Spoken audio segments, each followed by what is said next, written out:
Yo, yo! What's up mga kabutingting? Yan, isang mapagpalang umaga sa ating lahat mga kabutingting at welcome back sa ating munting channel. Ngayon ay araw ng Lunes.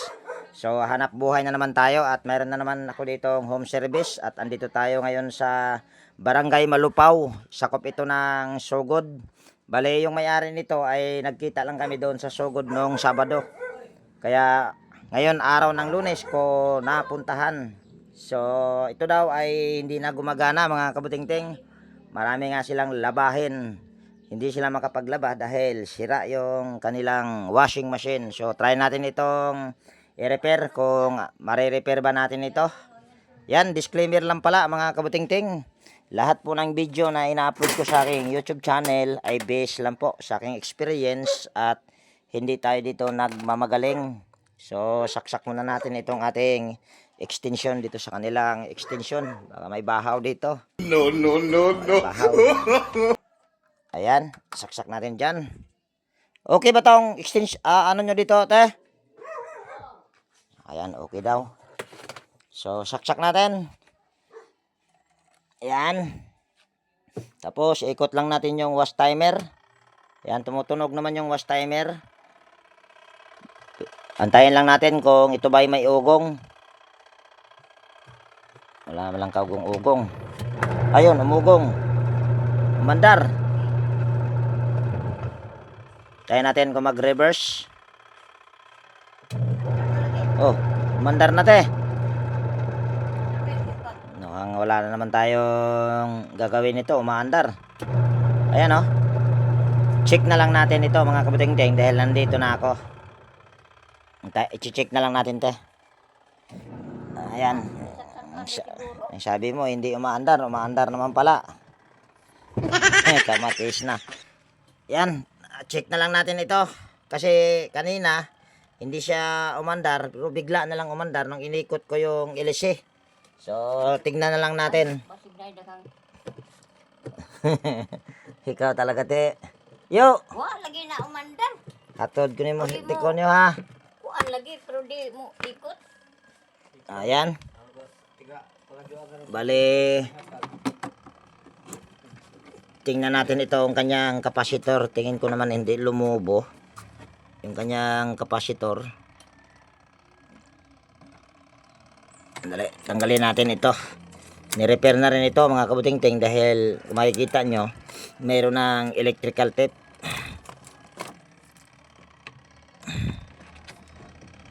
Dali, kunin natin yung ating tester. Yan, mayroon na ako ditong tester. So, inatras ko lang yung aking camera para kitang-kita ninyo yung aking ginagawa. So, hindi tayo magkakapera nito mga kabutingting. Pero, okay lang. At least tayo ay nakatulong kahit malayo ito. Yan, bali nakasit yan ating tester sa capacitance dahil yung kapasitor yung ating i-tester kung okay pa ba. Kuan na ang wire ana may gi kuan. Kaya ako mag-wire ana. Wala pa man ko trabaho na eh. Tingnan na lang natin ay ha. Yan, tanggalin muna natin itong close-in wire connector.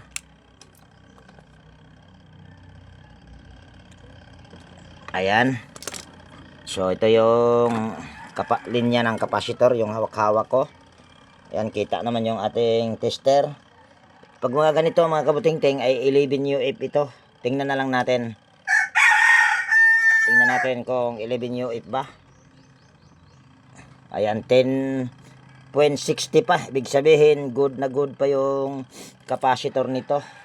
So, ibabalik lang natin ito. Patayin ko muna yung aking tester. Dahil matakaw sa battery. Tagal na nyo na itong hindi nagamit na eh. Oo. Yun pala eh, tinatambay nyo eh. Nagplano mo like ako ng ipadyo kay kung kuan mo kung mo tiyo ka madyo. Budget diwa. Madyo kay kita na mo dito sa mubo. Eh, Aw namo ko na yung number ni mo ni Libet, Blauro ba? Aw, kinsa na. ano ba to bang ikaduhan ni mo buwas din. Ayan. Bale, tapos na rin yung timer. So, saksak lang natin ulit itong kanilang Yan. Kanilang, ano pala, kagwang ka talaga, ting. Yung cord nila. Ikot natin ulit yung timer. Yan, may ikot talaga. Dali, pigilan lang natin yung pulsator. Ayan, mabilis. Okay pa ito, te. Walang problema ito, mga kabutingting. So, bali ako ay maghahanap pa ng customer kung ako'y makakahanap ba dito sa Barangay Malupaw. Yan, bali naabutan na ako ng ulan, mga kabutingting. Bali, andito pa rin tayo sa Barangay Malupaw. Hindi pa ako nakahanap ng customer. Sablay kasi yung home service natin, gumagana pala.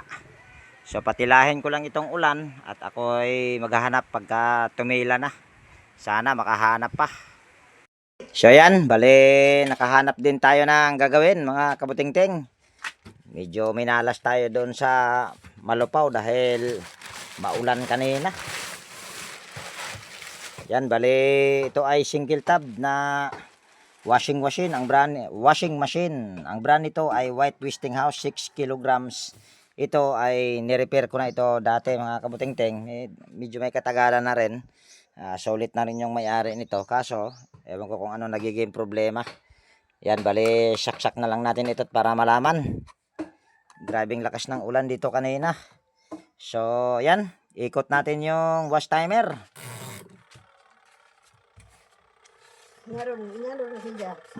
Parang wala namang ugong, mga kabutingting. Ikot natin ito.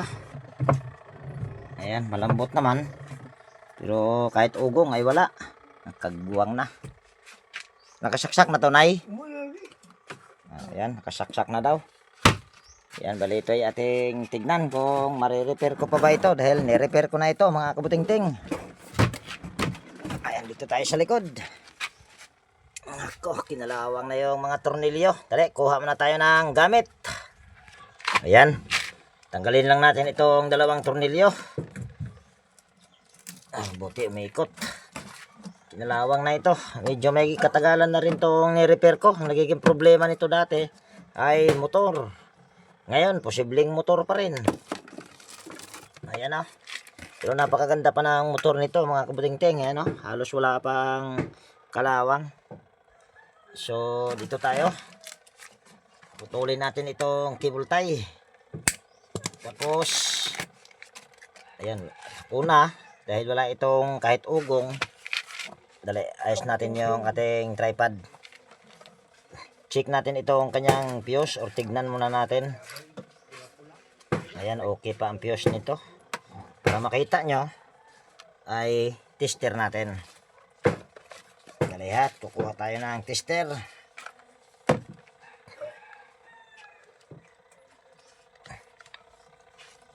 Ayan, on lang natin itong ating tester. Tapos silik natin iyan sa OL. Ayan, kitang kita sa mata. So pakinggan nyo na lang kung ito ay mag-buzzer. Ay, mukhang yatang ito ang problema. Ayun, mayroong buzzer, mga kabutingting. So ibig sabihin, good nga itong fuse. Balik natin, baka mawala. Pero kahit naman mawala ito, pwede naman wala itong fuse, mga kabutingting. Yan, kung mapapansin nyo sa mga Sharp na brand, halos walang ano yun, walang fuse. Ayan, pinutol ko na. Ito yung pinakalinya ng motor. Balatan natin ito. So, driving, medyo hapon na tayo ngayon, mga kabutingting, dahil matagal tumila yung ulan ng kagwang. Zero. Pero doon naman sa aking pinuntahan na gumana yung motor niya, ay sinaulian naman ako ng pamasahe. Paano, meron tayong pamasahe yan. Tingnan natin. Good yung kanyang dito, pero walang kahit ugong. Good yung motor pa rin. Kunin natin yung ito, yung kanyang cord. Dali ha.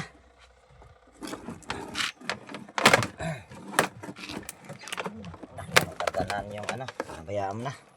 Ako, natumba din yung aking tester ang kagwang. Yan, on lang natin ito. Ay, pati naka-on na pala. Pinatay ko pa. Kagwang ka talaga, ting. Ayan. Tingnan natin kung good pa ba itong kanyang cord. Yan, tusok natin ito dito. Ayan. Tapos, ayun, good. Dali ha.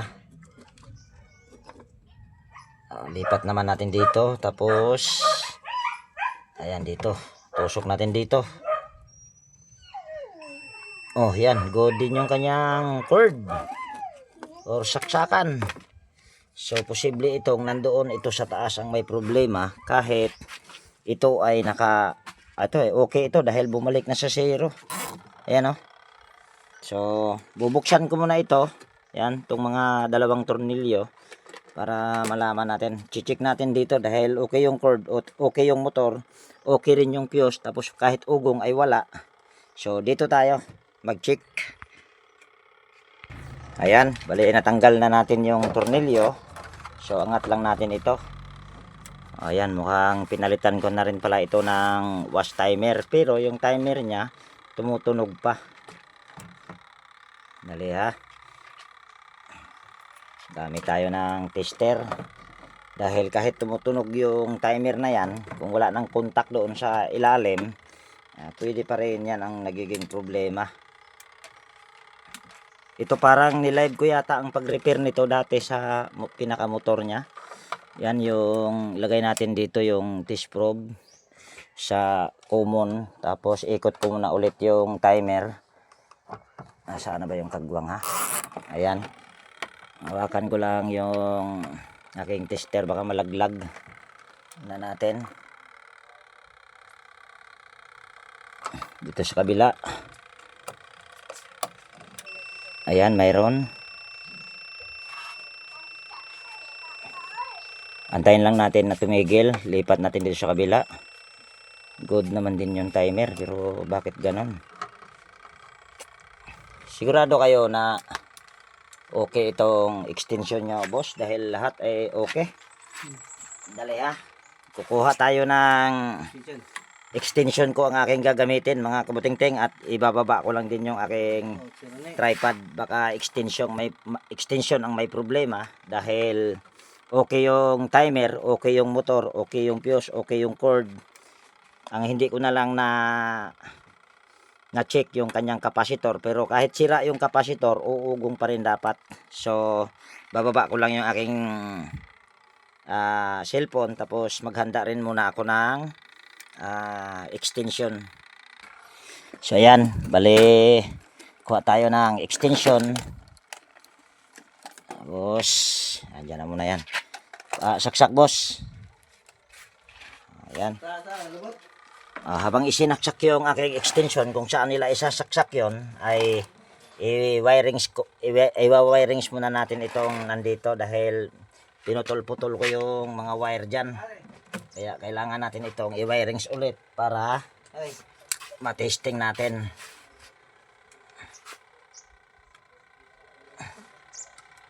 Dali ha, tanggalin muna natin tong, ay nako, para hindi tayo gagamit ng electrical tape. Basta kaya kong ibalik itong close end wire connector, ibabalik ko maliban kung sira na talaga. Wala na rin ako makakahuyan ito sa junk shop dito sa amin dahil wala nang namimili ng washing dahil stop buying daw yung plastic. Tapos yung mga motor naman kasi ngayon ang ginagamit ay halos aluminum. Kaya hindi na sila namimili. Ano boss, okay na yung extension ko? Okay na. Dali ha. Nako, sira pang kagwang. Ayan.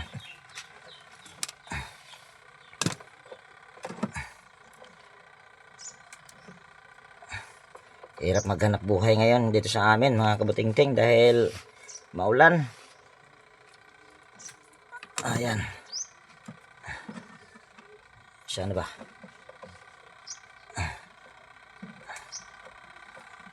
Ayan. Bale, okay na. Ayan, yan yung extension. So, saksak ko dito. Tingnan nyo kung aandar na ba. Ayun, umandar na. Ayan oh. So, ibig sabihin, ang nagiging problema nitong ano nila ay ito. Yan, yung power cord. Dahil tingin ko itong power cord na ito ay gawang ano to, chikwa. So, ayos ko lang ito mga kabutingting. Ito, hindi ko na ipakita ipag-ayos niyan. Yan, bali naayos ko na yung nandoon sa taas. So, dito na lang tayo. Ito pa rin yung aking ibabalik. Ayan. Tingnan natin kung mahugot. Ayan, hindi. Ito mga kabutingting ay hindi ko na ito pabayaran. Tulong ko na rin ito sa may-ari dahil may-ari nito eh medyo may mga edad na ba. Wala namang nagiging problema din. Kaya hindi ko na ito pabayaran. Dali, kukuha lang ako ng cable tie. Ayan, tali natin ito. Ito sa totoo lang. Gwapo na washing machine. Ito lang sa totoo lang mga kabutingting. Pag wala kang tester, pag wala kang tester nito, medyo mahirapan ka. Dahil yung ginagamit nilang extension, bali nandyan lang talaga lagi. Tapos wala ka namang makikitang putol. Kaya mahirapan ka talaga. Pero may mga pamamaraan nito kung okay ba talaga, kung okay ba yung una, yung motor. Pero doon sa timer medyo mahirapan pag ano, pag trace kung sira ba or hindi ba. Dali, hanap na ako ng tornilyo dito dahil papalitan ko yung tornilyo dito. Doon sa taas pinalitan ko rin dahil kinalawang na. Yan, bali meron na tayo dito tornilyo. Dali ha. Ayan. So, ang nagiging problema lang nito mga kabutingting ay ano lang, cord. Litso gas na gawang chikwa talaga na cord mga kabutingting. So, try natin ulit kung okay na ba. Ayun, malapit na rin matapos yung timer. Ayun, tapos na. Tingnan natin. Ayan, nagre-reverse din. So, okay na ito. At ito yung sinabi ko sa inyo na may-ari. Ayun, dalawa. Batang-bata. Kaway-kaway sa dihatay. Ayan, oh. Ayan. So yan, bali dito ko na po tapusin yung video natin sa araw na ito mga kabutingting. Kung nagustuhan nyo at kung nakakuha kayo ng idea, yan, baka pwedeng palike at pakishare na rin. At higit sa lahat, kung bago kayong napadpad dito sa aking munting channel, yan, baka pwede pong hilingin ko pong inyong pag-subscribe at pakipindot na rin yung notification bell at ilagay sa all para kayo po ay mabigyan ng notification pag mayroon akong mga upload na video. So, hindi tayo pinawisan dito. Akala ko, motor na naman ang sira. Actually, ni-repair ko na rin ito mga ilang buwan na at ni-live ko pa yon. Okay naman. So, ayan. Ako'y mag-iiwan na po sa inyo ng ingat tayo palagi at God bless po sa ating lahat mga kabutingting. Yan. Bye-bye na po.